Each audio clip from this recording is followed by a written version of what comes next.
We're going to talk about racing and cars, but did this come natural? Did your dad and mom, were they sort of interested in cars like this? No, I was just saying that when I was young, I was 9, 10, 11 years old, Ken Shears rented a garage down the corner from our house.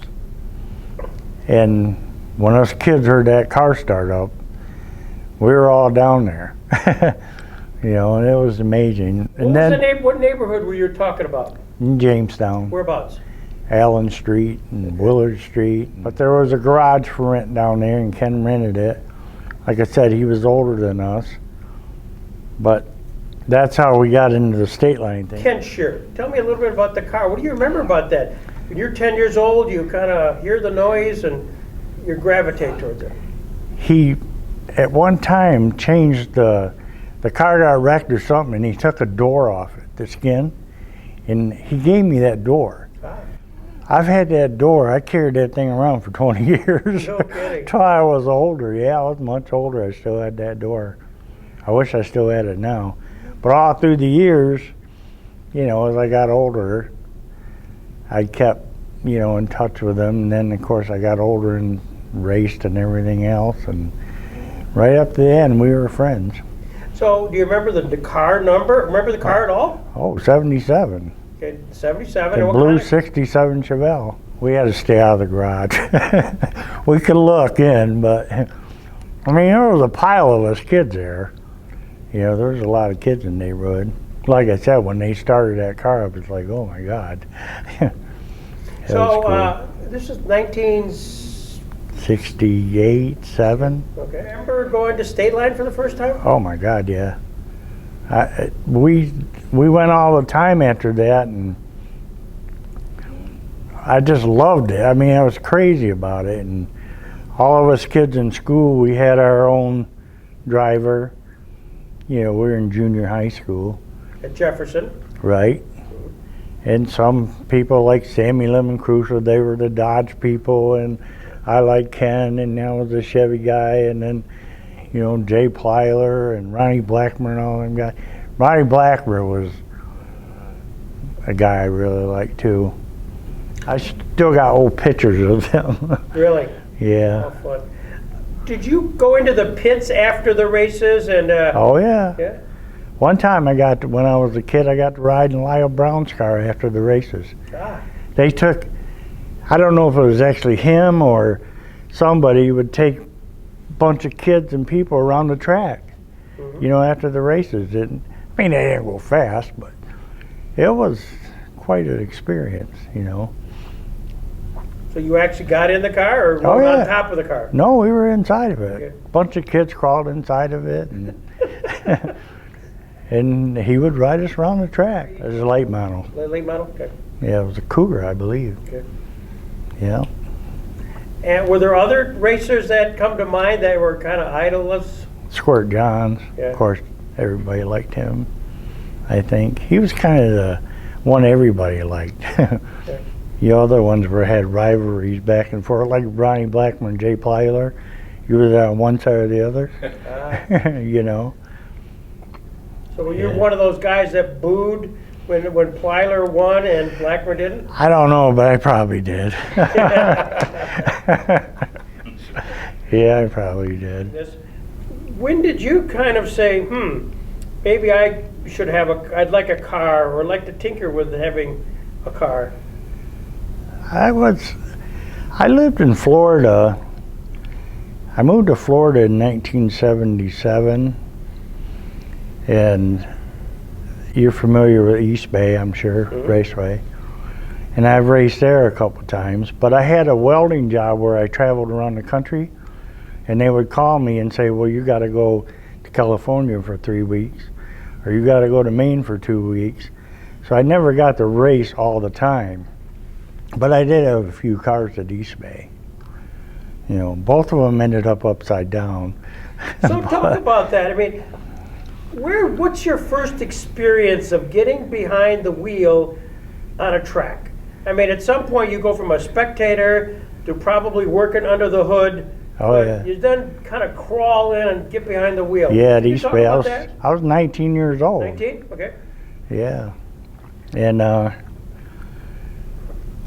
we built a car. Of course, we didn't know what we were doing too much, but at East Bay, they were called Thunder cars. They were like the cadets here. Mm-hmm. And it was good. I mean, we did okay, but like I said, I would get called out of town all the time, so I never got to race a whole lot. That car ended up upside down, knocked the How fence did that in. happen? Let's talk about that race. Somebody spun out in front of me, lost a wheel, Mhm. and I hit him, went airborne end over end. And that was the end of that car. It was a 69 Firebird. So what did you think when you're doing this gymnastics? That one didn't hurt. That was okay. But the next car I had was a 69 Chevelle, and I raced that for, on and off for a couple of seasons. That one ended upside down too. That one really hurt. Yeah, I remember I hit my head so hard on the roll bar up here that it felt like I hit this side, and there was nothing over there. Right. How did that happen? Same thing, just got in the middle of something there was a lot of cars. Yeah. And East Bay was a fun place to race, And then that was in 1980, and then I didn't race again until I came to State Line. That was in 89. So what drove you back here? What brought you back to Chautauqua County? Well, I moved back here, Okay. but I went to work at Dawson Meadow in 1988, and I worked with Dan, and there was a guy, this is how it started, there was a guy that did not like Darrell Waltrip, and that's how the number 17 came along.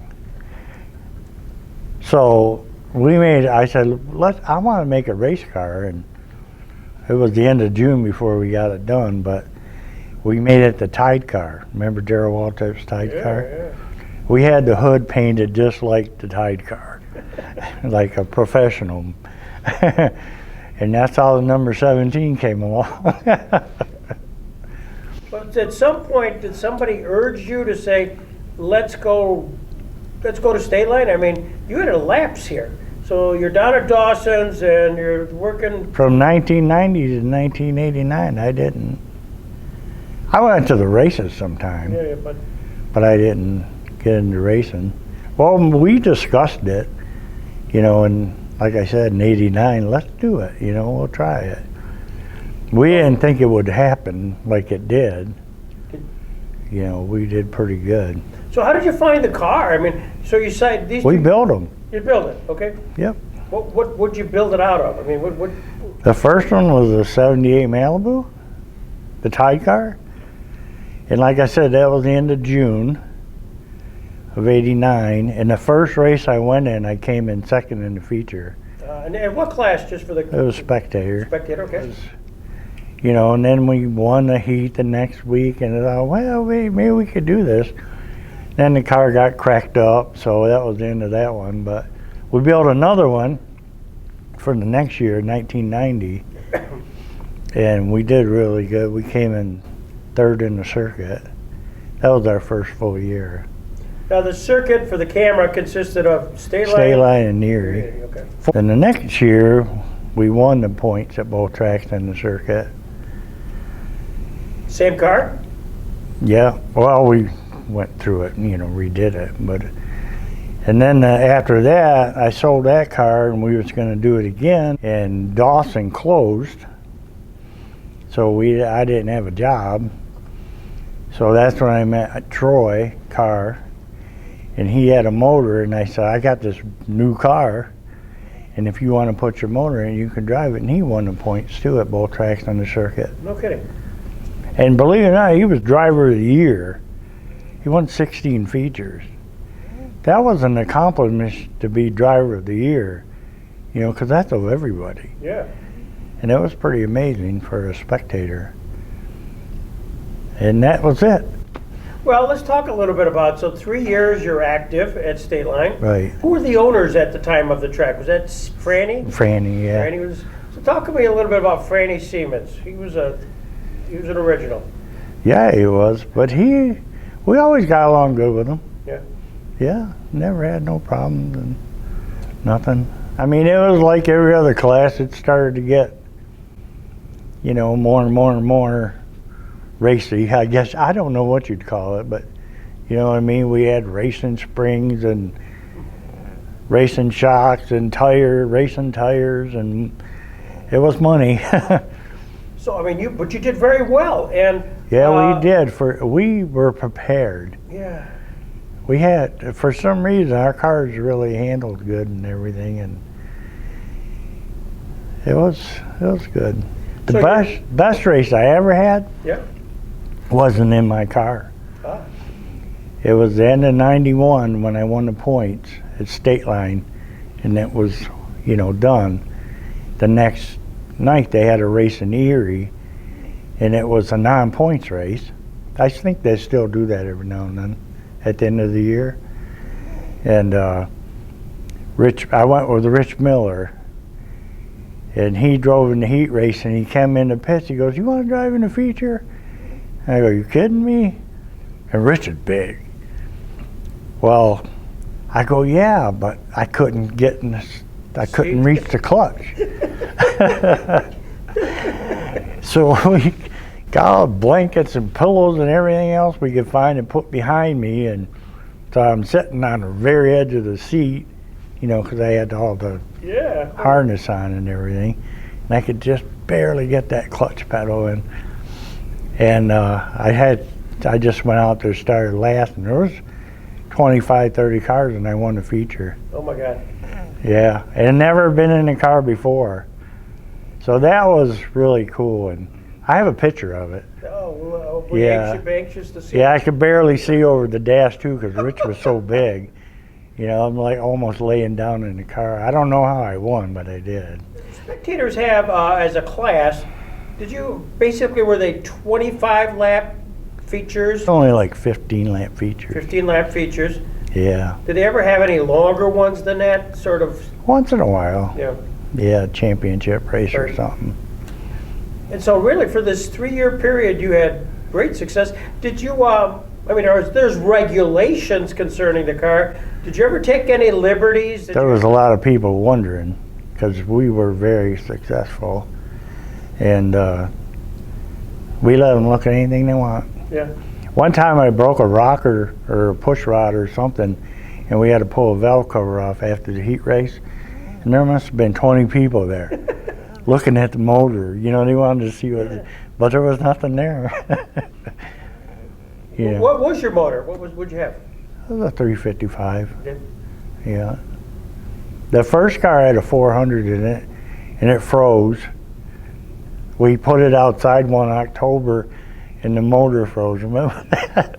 He cracked the block, so we had to build a new motor.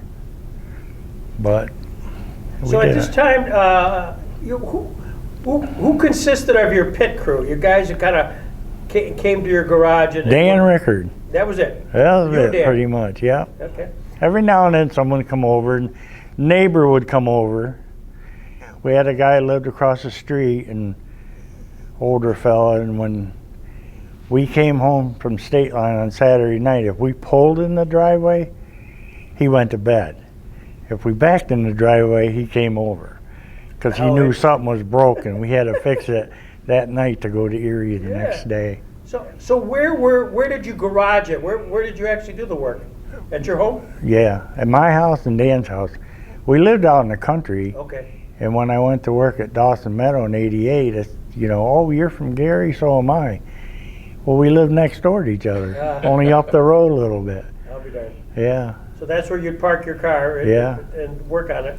Yeah, we built one in his garage, little garage, and then the next year we went high tech and poured cement in my old garage, which was a barn, and built the other one in there. So what was the race you most remember? One time, the only problem we ever had with a car was the rear end, because we ran a Chevrolet rear end back then. And the car got hit in the heat race and knocked the tube right out of the center section of the rear end, broke the axle, everything. And they loaded it up on a trailer with a tractor, and we were done. And somebody walked by, everybody walked away after they loaded the car in the trailer, and somebody said, well, we don't have to worry about him tonight. And I was on the other side of the car. And then I looked under the trailer and I go, I'm a welder and Dan's a welder, you know, we're fabricators. So we kind of had a little idea what we could do. And I looked at that rear and I go, we had another axle. I said, I could fix that tube. So I called for somebody, go get the welder. And I welded that rear end back together and we stuck an axle in it and a trailing arm. And by then, they were all lined up to go out for the feature. And I went out in the feature, and again, I won. I started last. But the car went sideways because the rear end was so bent off. and, you know, that was pretty cool. But the next week, I went to the state line, and 3 cars were going sideways. They all tried twisting the rear end to make them go faster or something. I don't know. We fixed ours. Was there somebody in your class during that 3-year period that was sort of the guy you gunned for? I mean, I realize you had great success, but was there somebody kind of at your equal level as far as a driver? No, I mean, I didn't. They were gunning for me. Yeah, good. I mean, I don't want to sound, you know, conceited or nothing, but when you start winning, they don't like you no more. You know what I mean? Everybody, oh, like I just said, that guy made that comment, we don't have to worry about him tonight, you know, well. You showed him. Yeah. You showed him. How many cars were normally in the class? 25 at 25? least. At least. Okay. Yeah, sometimes 30. There was a lot of them. Did Franny ever limit the number of cars going in? They had to have different features. You know what I mean? Multiple features. Yeah. Right? Fast cars were in the 4th feature, Yeah. or whatever, and the slower cars Yeah. in the first features. Is Yeah. that right, Joe? Yeah, that's how it went. Yeah. Yeah, we did okay. Did you ever think about going to another class? Was that something where... I did, but at the time, like I told you, I didn't. We were switching jobs and all that, and I was a little bit older than, I was in my 30s too, early 30s. A lot of people I raced against were in their 20s, you know. But then by the time I got settled in another job and everything, I wish I would have, you know. But time passed and then you move on to other things. Did you ever get a chance, though, just to kind of jump in and do a race or two for somebody else, other than the story we just told? No. Yeah. I did drive Troy's car one time, too, in a feature, and I won that feature, too. Really? Yeah, and I was never in that car before either. So the last 2 features I won weren't even in my own car. Oh, my God. So I did okay. Did they give you a little money for winning the car? No, they gave me a lot of trophies. Well, I was just curious about the economics of it all. Oh, I had a few sponsors that, Did you? yeah, Who were they? were good. Buterra's Towing was Yeah. always there. You know, and A Automotive, and it was a good time. And you were always number 17? Yeah. Yeah. Did you ever meet Waltrip? Did you ever, No. did you ever get into that? No. So We what- just more or less did that, you know, like I said at the beginning, because that guy didn't like him, so we just did it to brush his horns a little bit, you know. Ah, When Troy took over, when you were done racing, Troy kind of took over. Isn't that correct? Yeah, he drove my car. Right. So were you the mechanic Yeah. on the car? Yeah. So who was the actual owner of the car? Me. You were the owner? I built it. Okay, so Troy was just your driver. Right. You and Boone did all the work on it? Or? Yeah, and it was his motor, Yeah. you know, and that was it. And Troy did good How long did that relationship last? That 1 you year. and Troy, the 1 year. the 1 year?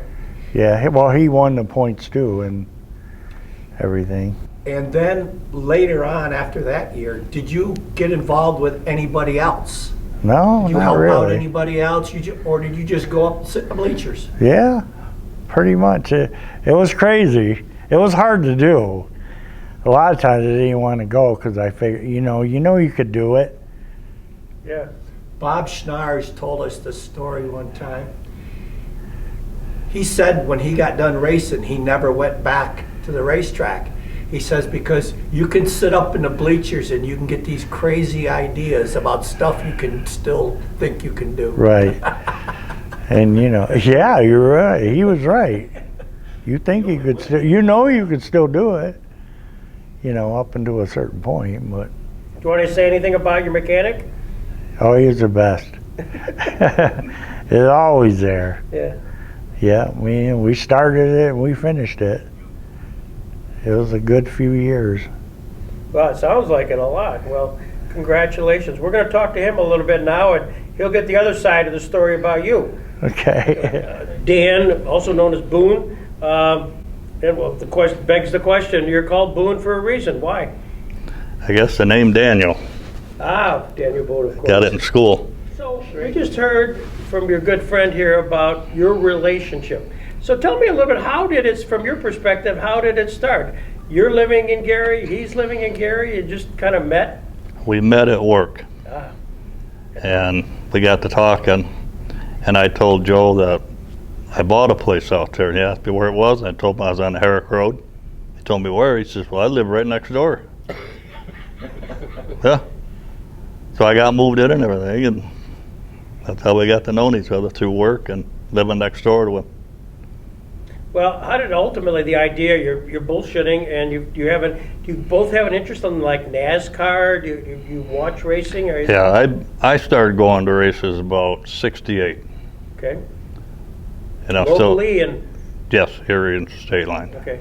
Did you have a hero when you're there in 1968, somebody you followed as far as a, Yes, who's that? Jim Scott, Jim Scott. yes. And why Jim? I just thought he was always good. He was such a gentleman, and he was a good driver. Yeah. Lyle Brown, Mm-hmm. another one, and Bobby Stars. Right. He gave me a ride and my friend inside his car one night after he won, like Joe was saying, Wow. which they wouldn't do that today. Yeah. He said, jump on in, and he took us right into the pits. Cool. I thought that was unbelievable. Well, he was sort of the Babe Ruth of the state line Yeah, at the time. he was. You go to Dahlstrom's, you stumble onto this guy, you live next to each other. How did the idea of a car come to be? We just started talking about racing. I don't know, Joe just asked me one day, you want to build a car? Oh, yeah, I had the garage. That's how the number 17 Tide car come along. Did you, when he was talking about Dale Waltrip's story, was that it? Yep. Built that in my garage, one bay garage. What'd your wife say when you were going to do this? She wasn't impressed. Especially I thought we need heat, we need a welder. We borrowed a welder from work. Okay. Yeah, foreman let us use the welder. You build a car.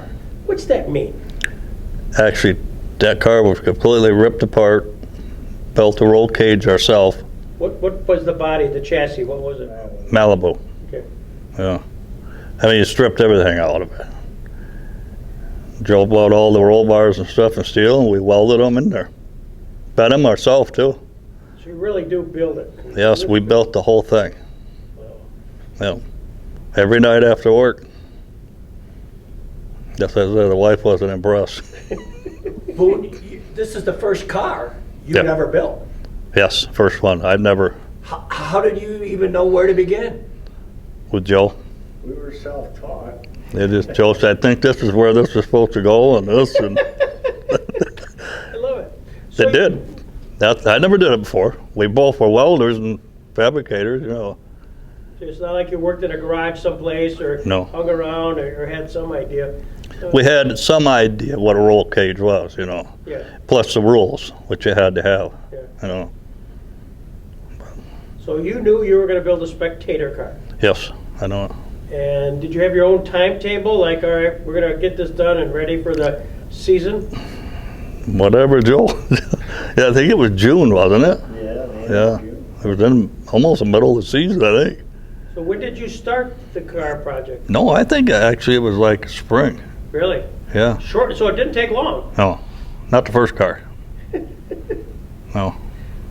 So here you build this first car, and Joe says, hey, we're towing this out, I assume you towed it, to State Line. Race 1. Talk to me about their first race in your car, the one you created in your garage, of which your wife was not happy about. You're looking at it and you'd say, this is my creation. What was your reaction? I was shocked.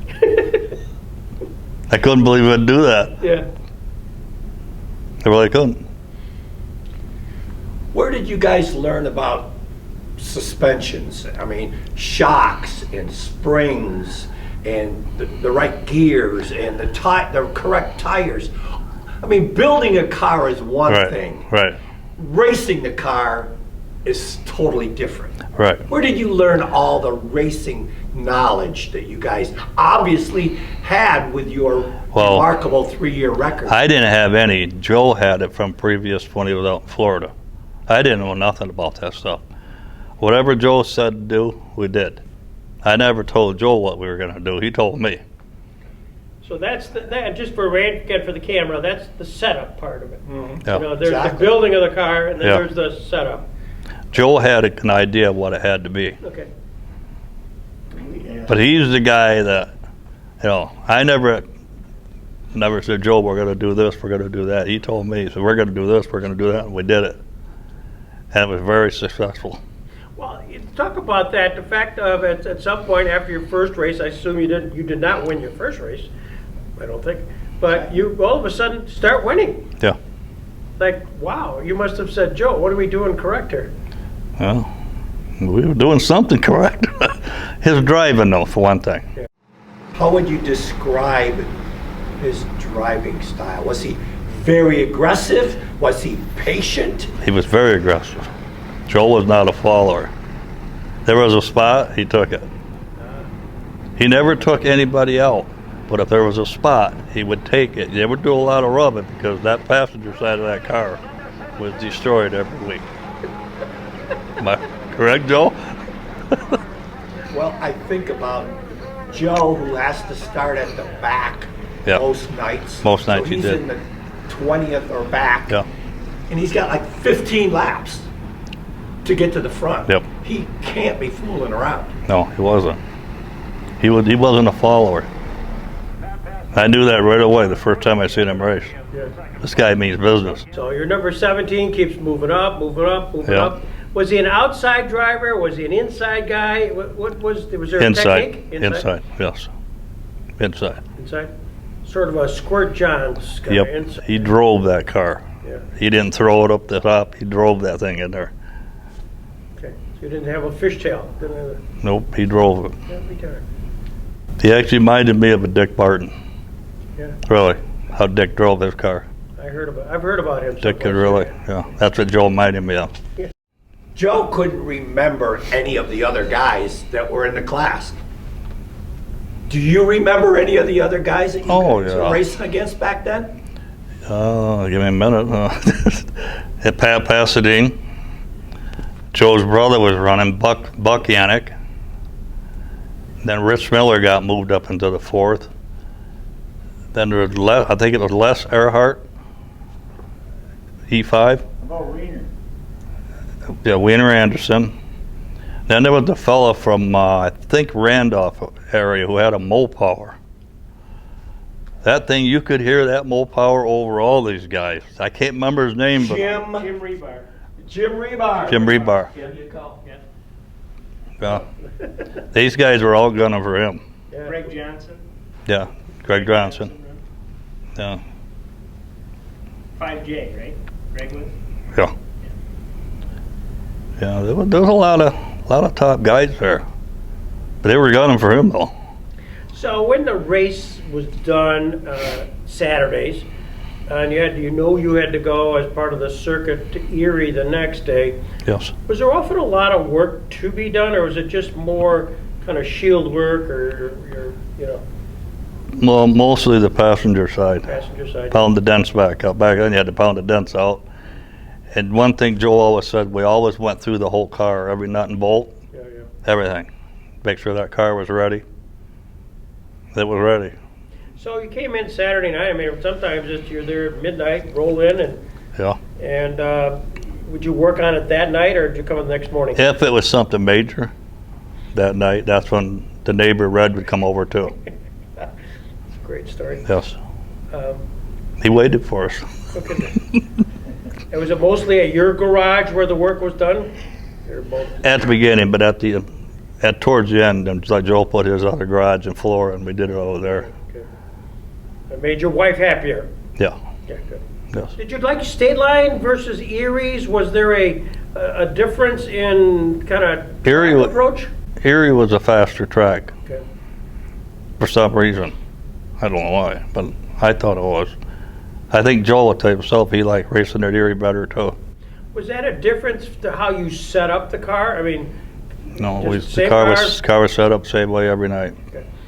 and do you have any times when you remember you kind of were either overly nervous or overly excited? Kind of that.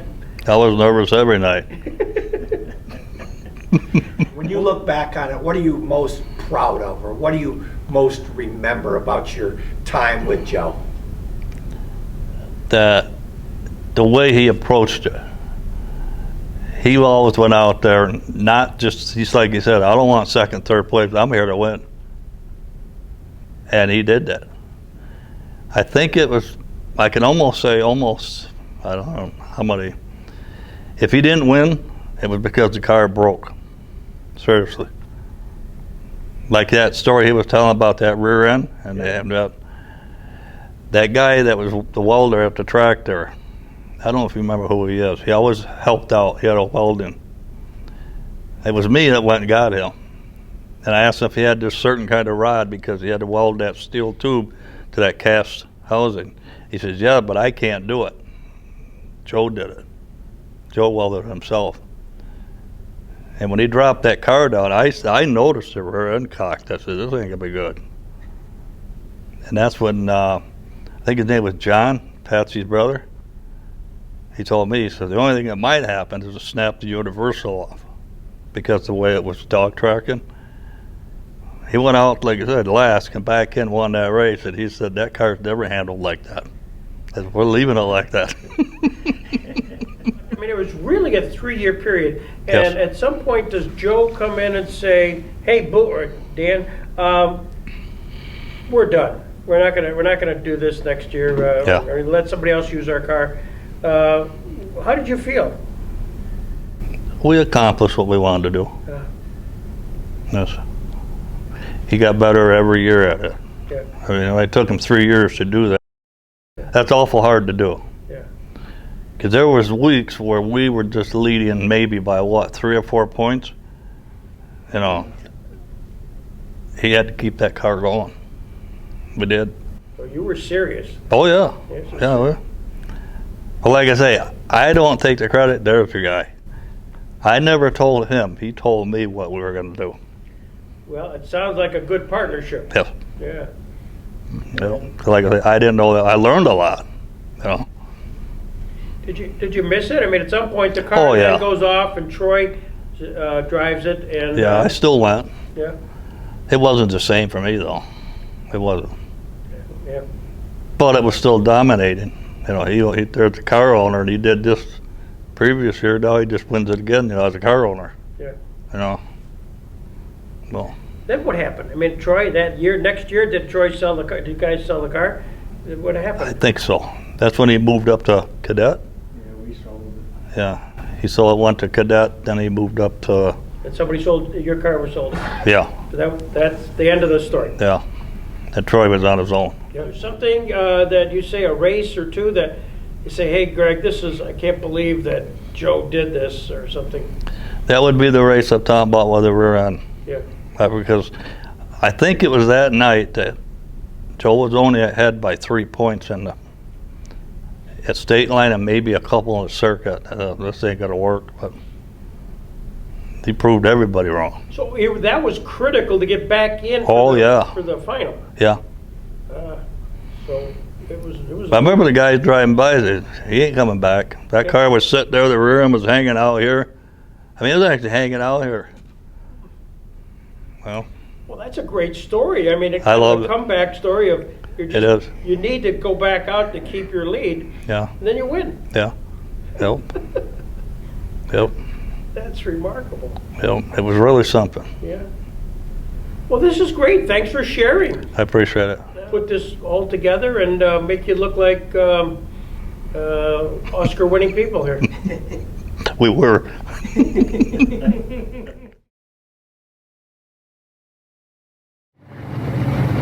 Also out there, Joe Yanik in the number 17, DJ Rick in the 67, Steve Hewling in the 10. Green flag is down and we're racing.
Joe Yanik in the number 17.